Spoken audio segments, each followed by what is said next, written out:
Bienvenue sur Question de Daron, un podcast Bubble Mag. Pourquoi les parents ont-ils un rôle à jouer dans l'acquisition du langage ?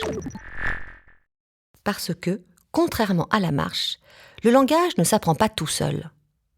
L'interaction avec les autres est le moyen principal pour les enfants d'apprendre à parler. Leur cerveau est en effet câblé pour étudier les schémas de la parole qu'ils entendent et discerner les règles qui sont utilisées. Les parents étant les interlocuteurs principaux, ils ont donc un rôle prépondérant.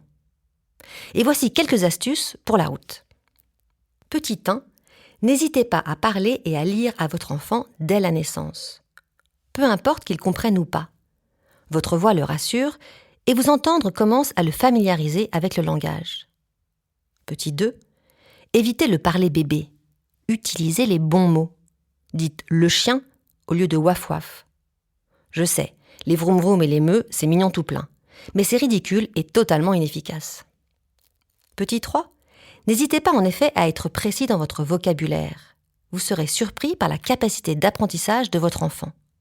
Il peut retenir chien, mais aussi très bien caniche, labrador ou berger allemand.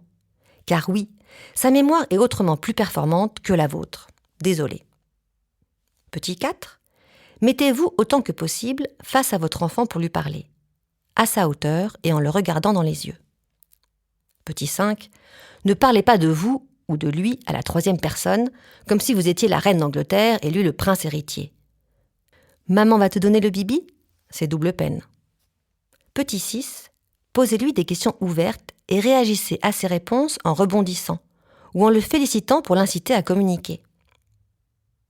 Petit 7, lisez-lui des livres à volonté et en étant fidèle au texte, même aux mots savants. On n'a encore rien trouvé de mieux pour enrichir leur vocabulaire. Petit 8, et là, je ne vais pas me faire que des amis, évitez autant que faire se peut la tétine, ennemi juré de la prononciation.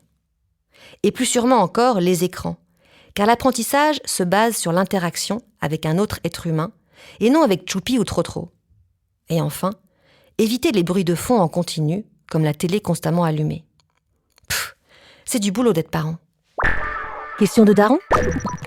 Les darons, posez vos questions en envoyant un mail à podcast@bubblemag.fr. À bientôt.